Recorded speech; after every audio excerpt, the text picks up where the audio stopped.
आज हम जो सीरीज़ एक्सप्लेन करने वाले हैं उसका नाम है द सीक्रेट्स ऑफ शीलेदास। कहानी की शुरुआत में हम देखते हैं कि रवि नाम का एक छोटा सा बच्चा अपने पेरेंट्स के साथ कार से कहीं जा रहा होता है। वो अपने पापा से महाराज शिवाजी के बारे में कुछ पूछता है। तभी उसके पापा बताते हैं कि महाराज शिवाजी जो थे वो अपने लोगों के प्रोटेक्शन के लिए दुश्मनों से लड़ जाते थे। वहाँ पे दिखाया जाता है कि उसके पापा ने एक स्पेशल तरीके की अंगूठी भी पहनी थी। उन दोनों के बीच में बातचीत हो ही रही थी, तभी हमें दिखाया जाता है कि एक ट्रक बड़ा सा उनकी कार को बार बार पीछे से धक्का मारता है और फिर वो कार जो है वो बड़े से खाई के अंदर गिरकर पानी में डूब जाती है। वहाँ पे उसके जो रवि के जो पिता थे वो उन्होंने रवि को कार से बाहर निकाल दिया। इसका मतलब रवि की जान बच गई, लेकिन रवि के माता पिता की जान वहीं पे चली गई। इसके बाद कहानी के अगले फेज में हमें दिखाया जाता है कि वक्त काफ़ी बीत चुका है। रवि नाम का जो बच्चा था वो बड़ा हो गया है, वो डॉक्टर बन गया है और वो छत्रपति शिवाजी महाराज के बारे में काफ़ी जानकारियाँ इकट्ठा करता रहता है। उसको काफ़ी इंटरेस्ट है उनकी लाइफ को लेकर, इसलिए वो रायगढ़ फोर्ट में ट्रेकिंग कर रहा होता है अपने दोस्त के साथ मिलकर। और ऊपर जाने के बाद वहाँ पे उसको एक प्रियल नाम की लड़की का फ़ोन आता है। प्रियल रवि को बताती है कि दीक्षित का एक सेमिनार होने वाला है और दीक्षित के सेमिनार में चाहे तो रवि वहाँ जा सकता है। रवि डिसाइड करता है कि वो दीक्षित का सेमिनार सुनने ज़रूर जाएगा। अगले सीन में हमें दीक्षित को दिखाया जाता है जो कि बहुत बड़ा एक जज होता है और उसका एक बहुत बड़ा सेमिनार होने वाला होता है। प्रियल जज दीक्षित की असिस्टेंट होती है और वो रवि को भी जानती है। रवि का काफ़ी ज़्यादा इंटरेस्ट छत्रपति शिवाजी महाराज पे था, ये जज दीक्षित बहुत अच्छे से जानता था और रवि वीडियोज़ बनाता था उनकी जानकारियों को लेकर, छत्रपति शिवाजी महाराज को लेकर, और जज दीक्षित उसकी वीडियोस देखा करते थे। जज दीक्षित की नज़र काफ़ी ज़्यादा रवि पर हमेशा रहती थी। अगले सीन में दिखाया जाता है कि जज दीक्षित जो है वो रवि की वीडियोस देखते देखते एक मंदिर में पहुंचते हैं और वहां पे जज दीक्षित को एक प्रशिक नाम का आदमी मिलता है। जज दीक्षित उसे बताते हैं कि जज दीक्षित को कैंसर हो गया है और उनके पास 6 महीने से ज़्यादा का वक्त नहीं है और शीलेदास का अगला वारिस कौन होगा ये भी जज दीक्षित ने डिसाइड कर लिया है और वो कोई और नहीं बल्कि रवि ही होने वाला होता है। ये प्रशिक को नहीं बताया जाता। वो काफ़ी ज़्यादा धीरे धीरे बात कर रहे होते हैं जैसे दूसरे लोग उन्हें देख रहे हों, इस तरीके से बिहेव किया जाता है। काफ़ी ज़्यादा लोग उन्हें घूर भी रहे होते हैं। ये लोग कौन होते हैं ये हमें बाद में बताया जाएगा।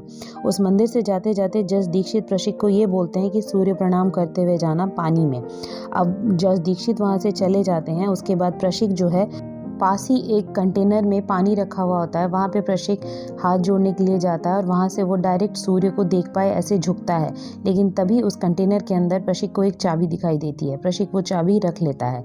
इसके बाद अगले सीन में दिखाया जाता है कि जो रवि है जो अब बहुत बड़ा डॉक्टर भी बन चुका है वो जज दीक्षित का लेक्चर सुनने के लिए उस सेमिनार हॉल में पहुँचता है। यहाँ पे एक सीन में दिखाया जाता है कि गवर्नर राम जो है वो अपने आदमियों से कहता है कि जज दीक्षित पे हमेशा नज़र रखो क्योंकि अब वो कमज़ोर हो गया है तो वो ज़रूर अपना शीलेदार का अगला वारिस देख रहा होगा। यहाँ पे हमें वो बात बताई जाती है कि कौन लोग मंदिर में जज दीक्षित पे नज़र रख रहे थे। यहाँ पे रवि सेमिनार हॉल में बैठा होता है, तभी जज दीक्षित को बुलाया जाता है सेमिनार देने के लिए, लेकिन अचानक से जज दीक्षित की तबीयत खराब हो जाती है और प्रियल जो है वो रवि को जल्दी से बुलाती है क्योंकि प्रियल को पता था कि रवि जो है वो डॉक्टर है। लेकिन रवि जब जज दीक्षित के पास आता है तो वो देखता है उनकी पल्स बिल्कुल ठीक चल रही है और उनकी तबीयत खराब नहीं है।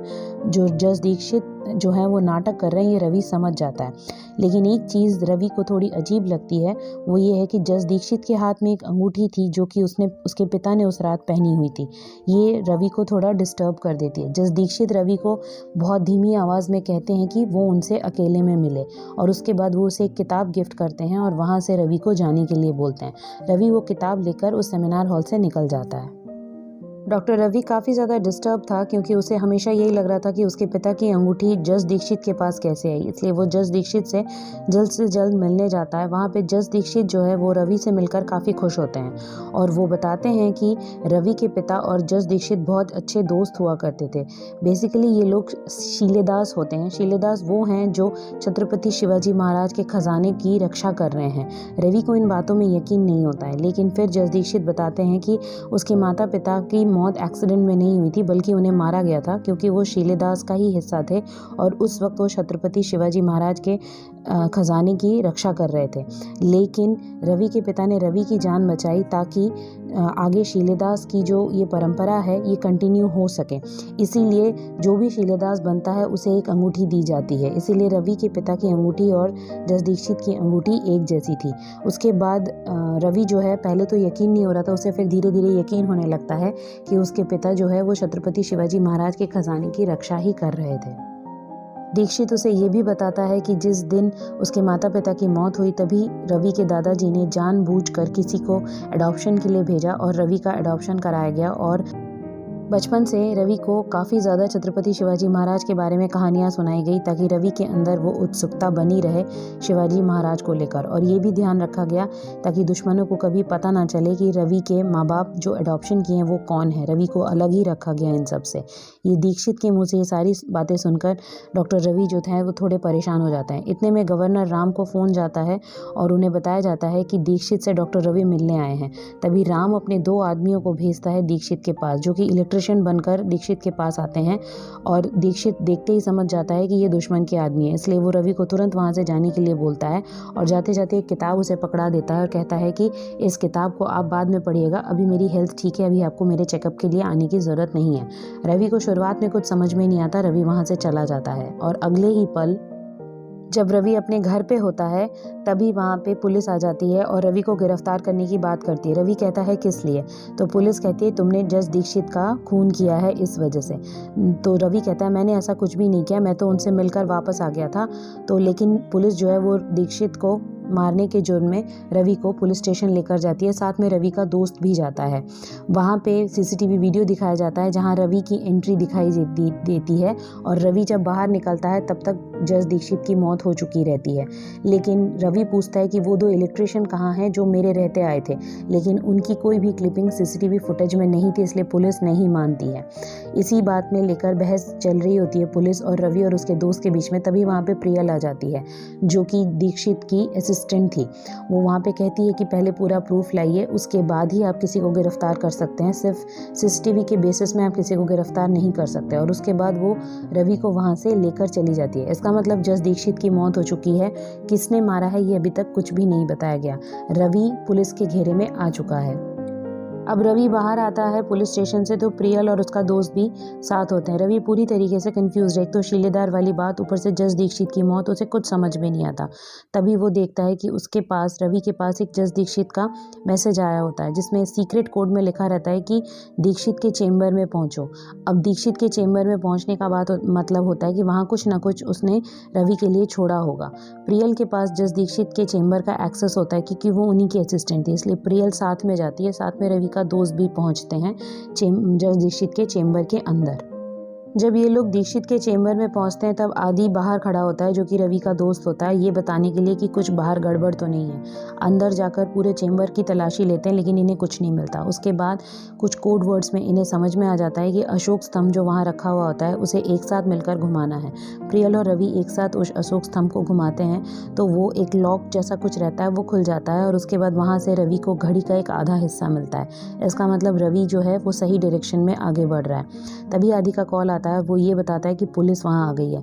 रवि और प्रियल जो है वो खिड़की से कूदकर उस घड़ी के हिस्से को लेकर भागते हैं लेकिन पुलिस तब तक उन्हें देख लेती है। अब पुलिस की नज़र में आदि जो है ये बताता है कि तुम बहुत अच्छे तरीके से आ चुके हो रवि को। रवि थोड़ा सा परेशान भी हो जाता है। यहाँ एक फंक्शन दिखाया जाता है जहाँ पे प्रधान नाम के एक आदमी को शिवाजी महाराज के ऊपर काम करने के लिए, उनके बारे में लिखने के लिए कुछ अवार्ड दिया जाना होता है, लेकिन प्रधान मना कर देता है। कहता है कि मैं इस अवार्ड के लायक नहीं हूँ क्योंकि मैं अभी तक शिवाजी महाराज का वो खजाना नहीं ढूंढ पाया हूँ और ना ही प्रोटेक्ट कर पाया हूँ, इसलिए मैं ये अवार्ड नहीं ले सकता। ऐसा करके प्रधान दूसरों की नज़र में महान बन जाता है। यहाँ दूसरी तरफ दिखाया जाता है कि रवि, प्रियल और आदि एक ढाबे में बैठकर कुछ खाना खा रहे होते हैं। तभी प्रियल बताती है कि मुझे दीक्षित के चेम्बर से ये एक लेटर मिला था। उस लेटर में कुछ कोड वर्ड्स में कुछ नंबर्स लिखे होते हैं। जब ये लोग उस कोड वर्ड्स को जोड़ते हैं और कुछ कोऑर्डिनेट्स बनाते हैं तो पता चलता है कि वो मुंबई की चोर बाज़ार का एड्रेस है। रवि डिसाइड करता है कि वो मुंबई जाएगा और उस चोर बाज़ार में जाकर विजिट करेगा। वो आदि को बोलता है तू चला जा, इसमें बहुत खतरा है, मेरा साथ अब छोड़ दे, लेकिन आदि नहीं मानता। प्रियल को भी वो यही ऑफर देता है लेकिन प्रियल भी कहती है कि मैं तुम्हारे साथ चलूंगी। पुलिस का खतरा बना हुआ है इसलिए वो लोग अपनी गाड़ी छोड़कर बस पकड़कर वहां से निकल जाते हैं और सीधे मुंबई पहुंचते हैं उस चोर बाजार के आसपास। जब रवि प्रियल उस लोकेशन पे पहुंच जाते हैं चोर बाज़ार में, तो वो दुकान जो चोर बाज़ार में होती है वो किसी और की नहीं बल्कि प्रशिक की होती है। प्रशिक पहले रवि और प्रियल को देखकर चौंकता है, लेकिन जब रवि उनको दीक्षित के बारे में बताता है और काफ़ी डिटेल्स में सब कुछ बताता है कि दीक्षित ने उसे मिला और क्या क्या बोला, तब प्रशिक ये समझ जाता है कि अगला शिलेदार जिसकी बात दीक्षित उसे कर रहा था वो कोई और नहीं बल्कि रवि ही है। रवि जब अपनी घड़ी का आधा हिस्सा दिखाता है प्रशिक को, तो प्रशिक बताता है कई साल पहले दीक्षित ने ही उसे बोला था एक जगह की खुदाई करने के लिए। जब उसने खुदाई की थी तो ये घड़ी का हिस्सा मिला था। दीक्षित ने ये घड़ी का हिस्सा प्रशिक के साथ रखा था, लेकिन कुछ लोगों ने हमला करके प्रशिक की फैमिली को मार दिया था इस घड़ी के आधे हिस्से को चुराने के लिए। ये घड़ी किसी और की नहीं बल्कि छत्रपति शिवाजी महाराज के समय की है। इसके बाद ये घड़ी का आधा हिस्सा दीक्षित ने ले लिया था और प्रशिक का नाम चेंज कर उसे मुंबई ले आया था। अब जो प्रशिक है वो शिलेदार ना होते हुए भी बस यही कोशिश कर रहा है कि जो शिवाजी महाराज के खजाने के दुश्मन हैं वो कभी उस खजाने तक ना पहुंच पाए। वो इसी वजह से इन सब की रक्षा कर रहा है। अब वो रवि को बोलता है कि तुम अगले शिलेदार हो तो तुम्हें ही सब कुछ संभालना है, मैं तुम्हें और मदद करूंगा, जितना मुझे दीक्षित ने बताया था मैं वो सारी बातें अब तुम्हें बताऊंगा। लेकिन होता यहाँ पे ये है कि ये सारी बातें प्रियल जो है वो राम तक पहुंचाती है। इसका मतलब प्रियल जो है वो राम के लिए काम कर रही है और रवि को धोखा दे रही है। अब रवि ने जो घड़ी दी उससे प्रशिक को ये तो कंफर्म हो गया कि रवि ही अगला शिलेदार है। अब वो चाबी जो प्रशिक के पास थी, जो उसको सूर्य नमस्कार करते वक्त मिली थी, अब वो रवि को दे देता है और वो ये बताता है कि दीक्षित ने बताया था कि शिवाजी महाराज के खजाने तक पहुंचने के लिए 3 चाबियों की ज़रूरत है। एक मैंने तुम्हें अभी दे दिया, एक तुम्हारे पिता के पास थी, लेकिन तुम्हारे पिता को जिन्होंने मारा वो चाबी अब उनके पास चली गई है, मतलब हमें उनसे लेना है, और तीसरी हमें ढूंढनी पड़ेगी। तभी रवि वो किताब दिखाता है जो दीक्षित ने उस रात दी थी जब वो उनसे मिलने गया था। तो प्रशिक उस बुक की कवर पेज को फाड़ता है और उसके अंदर से एक मैप निकलता है। उस मैप के ज़रिए उनको ये पता चलता है कि उन्हें राजभवन पहुंचना है और राजभवन के नीचे अंडरग्राउंड जाकर उन्हें वो दूसरी चाबी मिल सकती है। इसलिए राजभवन पहुंचने का रास्ता वो लोग निकालते हैं। तभी प्रियल आ जाती है और वो ये बताती है कि राजभवन तक कैसे पहुँचना है उसका इंतज़ाम वो खुद कर देगी। इसका मतलब अब ये होता है कि वो राम की मदद लेने वाली है। अब ये लोग राजभवन पहुँचते हैं जहाँ उनको अंदर आसानी से जाने दिया जाता है क्योंकि प्रियल ने जुगाड़ लगा लिया था। जब सारे लोग प्रोग्राम देख रहे होते हैं, वहाँ राम भी मौजूद होता है, तब ये लोग पीछे से धीरे से निकलकर लाइब्रेरी से होते हुए एक नीचे अंडरग्राउंड में कमरे में पहुँच जाते हैं। वहाँ पहुँचकर हर दीवार की हर ईंट में एक ही तरीके का नक्शा बना हुआ होता है, लेकिन एक ईंट में कुछ अलग तरीके की नक्शा बना हुआ होता है। वो रवि देख लेता है। रवि जब उसको हिलाता है तो एक अंदर से एक रास्ता बन जाता है। वहाँ उनको एक और बड़ा सा बक्सा मिलता है। प्रशिक और रवि काफ़ी खुश हो रहे होते हैं, लेकिन तभी वहाँ पे राम का बॉडीगार्ड आ जाता है और बातों ही बातों में ये पता चल जाता है कि ये वही लोग हैं जिन्होंने प्रशिक की फैमिली को काफ़ी साल पहले मार दिया था। प्रशिक काफ़ी गुस्सा हो जाता है और वो उस आदमी पे हमला कर देता है। दोनों के बीच में झड़प होती है और वो आदमी जो है वो प्रशिक को काफ़ी हद तक घायल कर देता है। लेकिन तभी वहाँ पे राम भी आ जाता है प्रियल के माथे पे बंदूक रखकर और कहता है कि वो बक्सा मुझे दे दो वरना मैं प्रियल को मार दूंगा। रवि वो बक्सा देने के लिए तैयार हो जाता है प्रियल के बदले, लेकिन तभी राम जो है वो कुछ ऐसा कर देता है जिससे प्रियल भी चौंक जाती है। वो प्रशिक को मार देता है। प्रियल और राम जो है राम को धक्का देकर प्रियल और रवि वहाँ से भाग जाते हैं उस बक्से को लेकर।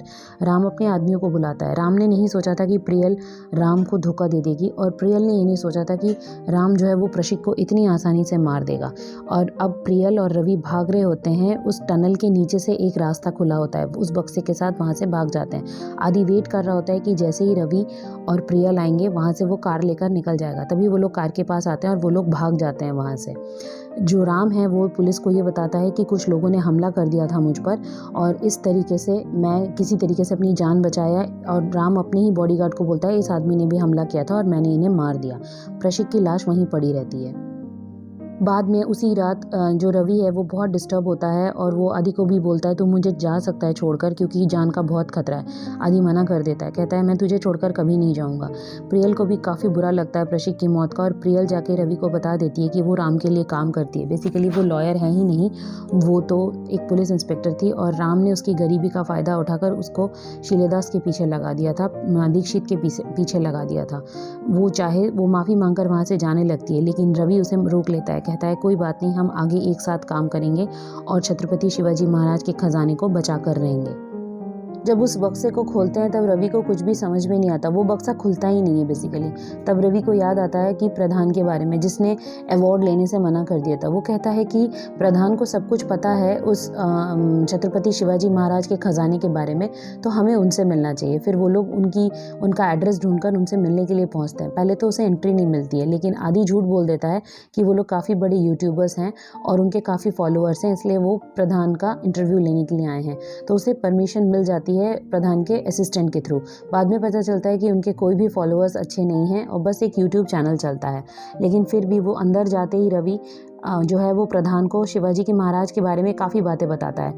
तो प्रधान को पहले तो झूठ लगता है, क्योंकि वो कहता है कि जिस खजाने की बात तुम बार बार मुझसे कह रहे हो वो खजाना है ही नहीं, तुम किस खजाने की बात कर रहे हो। तो रवि जो है वो एक एक करके चाबी, घड़ी का आधा हिस्सा और वो किताब दिखाने लगता है, वो नक्शा दिखाने लगता है। धीरे धीरे प्रधान को यकीन हो जाता है कि रवि जो भी बोल रहा है वो सच बोल रहा है और प्रधान थोड़ा थोड़ा खुश होने लगता है। लेकिन इतनी देर में प्रधान ने एक गलती कर दी होती है, वो पुलिस को वहाँ बुला लेता है, क्योंकि पुलिस जो है वो रवि को ढूंढ रही होती है, क्योंकि ऑलरेडी उसने एक बार दीक्षित के कत्ल में शामिल हो गया, दूसरा उसने गवर्नर पर हमला कर दिया है। सीसीटीवी में दिख जाता है कि रवि ही एंट्री ले रहा था राजभवन की, इससे पुलिस को ये कंफर्म हो जाता है। यहाँ पे जब प्रधान को यकीन हो जाता है कि रवि झूठ नहीं बोल रहा है और वो बताता है कि ये जो घड़ी का आधा हिस्सा दिखा रहे हो ये शिवाजी महाराज का नहीं है, ये विजयनगर के महाराज का है। विजयनगर के महाराज के पास बहुत सारा सोना था, लेकिन उनसे ये सोना संभल नहीं रहा था, इसलिए उन्हें शिवाजी महाराज को दे दिया था। शिवाजी महाराज ने विजयनगर के महाराज को यकीन दिलाया था कि वो उसके खजाने की हमेशा सुरक्षा करेंगे। यही खजाना आज पूरी दुनिया ढूंढ रही है। छत्रपति शिवाजी महाराज ने इसे कहाँ छुपा के रखा है किसी को नहीं पता। अब तक प्रधान को पूरी तरीके से यकीन हो गया रहता है। अब वो रवि के साथ काम करने के लिए तैयार है, लेकिन तभी पुलिस आ जाती है और ये बात जब सबको पता चलती है तो रवि कहता है आपने पुलिस क्यों बुलाई, आपको तो मुझ पर यकीन था। तो प्रधान कहता है मुझसे गलती हो गई। तभी प्रधान अपना हेलीकॉप्टर बुला लेता है और हेलीकॉप्टर में बैठकर प्रियल, आदि, रवि और प्रधान वहाँ से निकल जाते हैं उस मैप के अकॉर्डिंग उस जगह पे जहाँ पे खजाने का अगला हिस्सा यानी खजाना खोलने का अगला हिस्सा रखा हुआ है। यहाँ पे एक बहुत बड़ा सा मंदिर दिखाया जाता है जहाँ पे काफ़ी ज़्यादा कलाकारियाँ की रहती। इन्हीं कलाकारियों में कुछ ना कुछ हिंट छुपा हुआ रहता है जो कि रवि और प्रधान मिलकर एक एक करके सॉल्व करते हैं। तभी रवि और प्रधान एक ऐसे शिवलिंग के पास पहुँचते हैं जिसमें कभी भी जल नहीं चढ़ाया गया। वो लोग जल आने का और जाने का रास्ता ढूंढते हैं, तो उन्हें रास्ते जब वहाँ पर मिलता है तो वहाँ पर रवि को एक शंख मिलता है। उस शंख में एक पहेली होती है। उस पहेली को जब रवि सॉल्व करता है तो उन्हें ये समझ में आ जाता है कि आगे कहाँ जाना है छत्रपति शिवाजी महाराज के खजाने तक पहुंचने के लिए। अब यहाँ पे राम को दिखाया जाता है, उसके पास कंटिन्यू किसी का फ़ोन आता है और वो ये बता देता है कि रवि कहाँ गया है। रवि अब जो राम जो है वो भी रवि के पीछे उसी मंदिर में पहुँचता है। वहाँ पे ये लोगों को ये पता चल जाता है कि आगे किसी फोर्ट में जाना है आगे के खजाने के लिए, लेकिन जो प्रधान है वो ये कहता है कि मैं बहुत थक गया हूँ इसलिए तुम लोग अब आगे बढ़ो, मैं थोड़ा रेस्ट करूँगा। तब तक वहाँ पर राम आ जाता है और राम आदि और रवि पे हमला कर देता है और आदि को गन पॉइंट में रख कर बोलता है कि मुझे खजाने तक लेकर चलो, नहीं तो मैं तुम्हारे दोस्त को मार दूंगा। रवि जो है वो राज़ी हो जाता है और राम को वो ले जाने लगता है जहाँ पे खजाना रखा है। वहाँ पे उनको एक विष्णु भगवान की मूर्ति दिखती है। अब यहाँ पे दिखाया जाता है कि रवि को जो शंख मिला था वो शंख विष्णु भगवान के हाथ में वो रख देता है, क्योंकि विष्णु भगवान का हाथ खाली था। और तभी वहाँ पे एक दरवाज़ा खुल जाता है उस फोर्ट का, लेकिन उस फोर्ट के दरवाजे में एक चाबी जैसा कुछ एक बना हुआ था जहाँ पे चाबी डालना ज़रूरी था, वरना अंदर का दरवाज़ा नहीं खुलेगा। रवि को समझ में आ जाता है यहाँ क्या लगाना है। रवि के पास छत्रपति शिवाजी महाराज का एक खंजर रखा हुआ था, उस खंजर को उस होल में डाल देता है और वो दरवाज़ा खुल जाता है। तभी राम और रवि सब लोग देखकर ये चौंक जाते हैं कि जैसे दरवाज़ा खुलता है अंदर का कमरा पूरा खजाने से भरा हुआ था। राम जो है वो पूरी तरीके से पागल हो जाता है उतने सारे खजाने को देखकर और उसे लगता है कि उसे उसके पूर्वजों का खजाना मिल गया है, क्योंकि राम को हमेशा लगता था कि छत्रपति शिवाजी महाराज का जो भी खजाना है वो उसके पूर्वजों का है। लेकिन यहाँ पे रवि थोड़ा सा हैरान था, क्योंकि उसे ये लग रहा था कि इतनी जल्दी और इतनी आसानी से खजाना कैसे मिल सकता है, क्योंकि प्रशिक ने उसे बताया था कि खजाना तक पहुँचने के लिए 3 चाबियों की ज़रूरत है। अभी तो उसने सिर्फ एक चाबी का इस्तेमाल किया है। वहाँ जाके वो एक बक्सा भी देखता है जिसके अंदर एक और खंजर रखा होता है, मतलब दूसरी चाबी। इसका मतलब वो राम से पूछता है क्या तीसरी चाबी तुम्हारे पास है। तब तक राम भी समझ जाता है कि ये खजाना नकली है। वो गुस्सा होता है और रवि की तरफ बंदूक तान देता है, लेकिन तभी वहाँ पर राम आ जाता है, जो प्रधान आ जाता है और वो राम को गोली मार देता है ताकि वो रवि को ना मार सके। वहाँ पे अंदर आकर प्रधान ये बताता है कि राम को तो मैंने मार दिया, लेकिन ये बात मुझे पता है कि ये खजाना नकली है। बेसिकली अगर हम आगे जाएंगे तो हमें तीन चाबियों की ज़रूरत होगी, लेकिन अभी हमारे पास सिर्फ 2 चाबियाँ हैं। तभी वहाँ पे एक नोट मिलता है और उन्हें ये समझ में आ जाता है कि असली खजाना कहीं और नहीं, रायगढ़ फोर्ट में है, जहाँ पे रवि ट्रैकिंग किया करता था। इसका मतलब अब उन्हें रायगढ़ फोर्ट जाना पड़ेगा। लेकिन तभी इन लोग को ये समझ में आ जाता है कि बाहर पुलिस आ चुकी है। तो अब ये लोग ये डिसाइड करते हैं कि प्रियल और आदि मिलकर उस खजाने को ढूंढने के लिए रवि और प्रधान को जाने देंगे और वो लोग पुलिस को संभालेंगे। इसलिए प्रधान और रवि निकल जाते हैं और आदि और प्रियल पुलिस को संभालने के लिए वहीं रुक जाते हैं। अब रायगढ़ फोर्ट पहुंचकर वहाँ पे वो लोग उस सीक्रेट दरवाजे तक नक्शे के थ्रू पहुंच जाते हैं। उस सीक्रेट दरवाजे के पास जाकर रवि को एक जगह एक खंजर लगाना था। रवि अब खंजर लगाता है तो एक दरवाज़ा खुल जाता है। अब रवि को ज़रूरत थी उस तीसरे चाबी की, जो कि उसके पास नहीं थी। अब वहाँ पे तभी वो कहता है प्रधान से कि काश हमारे पास तीसरी चाबी होती तो हम खजाने तक पहुँच गए होते हैं। क्योंकि रवि पत्थरों के ऊपर निशान देखता है, वहाँ पे एक पत्थर में आधा चांद बना हुआ होता है। रवि समझ जाता है कि इसके अंदर ही वो खजाना है। खंजर के थ्रू वो खोल तो देता है, लेकिन तीसरी चाबी नहीं होती है। लेकिन प्रधान तभी रवि के एक हाथ पे गोली मार देता है। कहता है कि इस खजाने पे उसका हक है, क्योंकि ये विजयनगर के राजा का खजाना था और विजयनगर उसके पूर्वजों का है, वो शिवाजी महाराज का कभी था ही नहीं। प्रधान रवि को ये भी बताता है कि वो सिर्फ सिंहासन और छत्रपति शिवाजी महाराज का जो भी खजाना है इसलिए ढूंढना है ताकि वो उसे नष्ट कर सके, क्योंकि प्रधान का ये मानना था कि ये सब कुछ शिवाजी महाराज का था ही नहीं, ये सब कुछ उस राजा का था जिसने उस शिवाजी महाराज को ये सब कुछ दिया था। और तीसरी चाबी हमेशा से ही प्रधान के पास थी। वो शिवाजी महाराज के बारे में सिर्फ अच्छी बातें इसलिए लिखता था ताकि वो एक दिन उस खजाने के पास पहुँच सके, जैसे आज वो पहुँच गया है, और फिर वो शिवाजी महाराज के बारे में सबको बता देगा कि ये खजाना उनका था ही नहीं। यहाँ पे ये भी पता चलता है कि राम जो है वो प्रताप के लिए ही काम करता था, प्रधान के लिए। उसके बाद यहाँ पे रवि देखता रहता है प्रधान को, और प्रधान के पास जो तीसरी चाबी होती है वो उस दरवाजे में लगा देता है। लेकिन अचानक से चारों तरफ से पानी आने लगता है, दरवाज़ा नहीं खुलता है, पानी भरने लगता है। तभी रवि हंसने लगता है। वो हम कहता है कि आज तक जो चाबी तुम्हारे पास थी, जो सबको लगता था तुम्हारे पास है और तुम्हें भी लगता था, वो चाबी है ही नहीं। मुझे अभी अभी वो चाबी उस खजाने के कमरे से मिली है जो असली चाबी है, और तुम्हें हमेशा से लगता था कि तीसरी चाबी तुम्हारे पास है, जो कि कभी थी ही नहीं असली चाबी। और वो ये भी बोलता है कि प्रधान के ऊपर उसको तभी डाउट हो गया था क्योंकि जब प्रधान ने पहली बार रवि को देखा था तो थोड़ी देर बाद ही प्रधान ने कहा था कि तुम शीलेदार हो सकते हो, बल्कि रवि शीलेदार है ये बात अभी तक किसी को मालूम ही नहीं थी प्रशिक के अलावा। इसका मतलब प्रधान को अगर मालूम है तो प्रधान उसके ऊपर नज़र रख रहा है। तभी से रवि को प्रधान पे डाउट हो गया था। अब दोनों में हाथापाई शुरू हो जाती है और उसके बाद प्रधान को रवि मार देता है। उसके बाद तीसरी चाबी से दरवाज़ा खोलकर वो सामने देखता है कि शिवाजी महाराज का सिंहासन वहीं रखा हुआ है।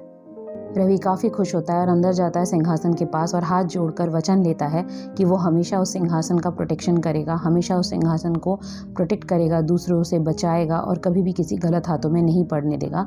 वो एक सच्चे शीलेदार का जो भी धर्म है वो उसे निभाएगा। और इस तरीके से द सीक्रेट्स ऑफ शीलेदार की कहानी यहीं पे ख़त्म हो जाती है। Thank you.